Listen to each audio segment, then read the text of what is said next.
台语字真趣味，乡亲啊，欠卡，台语安尼写欠卡。华语的精明、能干、厉害，台语讲欠卡。欠卡一般是用来形容女性真敖、真强、真厉害、真有能力。也毋过，煞嘛有讲形体考试这种负面的意思。也就是查某人若伤精、伤敖、强过头。 过分的精明能干，都会用欠卡来形容。伊的大家真欠卡，互你袂好得。红楼梦的人物王熙凤，都是封建大家庭一个真欠卡的女性。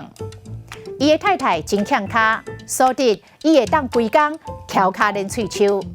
无怪有一句俗语：某若知情，翁就清盈。也毋过话讲倒转来。 一个女性搁较安怎欠卡，事业搁较安怎成功，嘛是毋望有人疼惜。啊，欠卡若是讲单字字欠，那就都较正面咯。